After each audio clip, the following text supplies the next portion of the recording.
Digital Gujarat ન્યૂઝમાં આપનું સ્વાગત છે। વડોદરાના દેરણા ગામે ગંભીર હાલતમાં મળી આવેલ રાષ્ટ્રીય પક્ષી મોરનું વાઇલ્ડ લાઇફ રેસ્ક્યુ ટ્રસ્ટ દ્વારા સફળ રેસ્ક્યુ કરાયું। જાગૃત નાગરિકો અને સંસ્થાના ત્વરિત પગલાંથી જીવ બચ્યો। વડોદરા શહેરની નજીક આવેલા દેરણા ગામના સીમ વિસ્તારમાં છેલ્લા 2 દિવસથી જીવન મરણ વચ્ચે ઝૂલા ખાતા રાષ્ટ્રીય પક્ષી મોરને નવજીવન બક્ષવામાં આવ્યું છે। વાઇલ્ડ લાઇફ રેસ્ક્યુ ટ્રસ્ટના પ્રમુખ અરવિંદ પવારને આ અંગે જાણ કરવામાં આવતા સંસ્થાની ટીમે તાત્કાલિક ઘટના સ્થળે પહોંચી બચાવ કામગીરી હાથ ધરી હતી। રાષ્ટ્રીય પક્ષીની સુરક્ષાને જાળવણી પ્રત્યેની નાગરિકોની જાગૃતિ અને સંસ્થાની ત્વરિત કામગીરીનું આ એક ઉત્તમ ઉદાહરણ પૂરું પાડવામાં આવ્યું છે।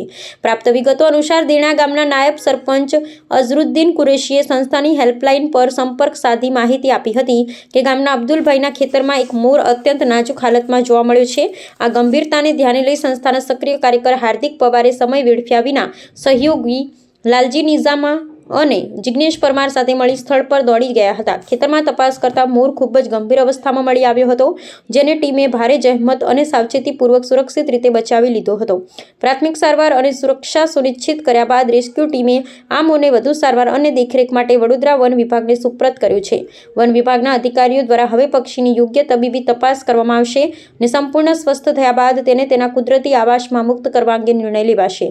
વન્યજીવ પ્રેમીઓ અને ગ્રામજનોએ સંસ્થાની આ ત્વરિત અને માનવીય કામગીરીને બિરદાવી હતી, જેના કારણે એક અબોલ જીવનો જીવ બચી શક્યો છે। આજરોજ અમારી વાઇલ્ડ લાઇફ રેસ્ક્યુ ટ્રસ્ટના પ્રેસિડેન્ટ અરવિંદ પવારની ઉપર ગામ દેરણા સરપંચ શ્રી અઝરુદ્દીન કુરેશીનો કોલ આવ્યો હતો કે અમારા ગામની અંદર એક ખેડૂતના ખેતરની અંદર એક મોર ઘવાયેલો છે કાં પછી એને કંઈક બીમારી છે કે જેથી કરી ચકરી ખાઈને પડી જતો હતો।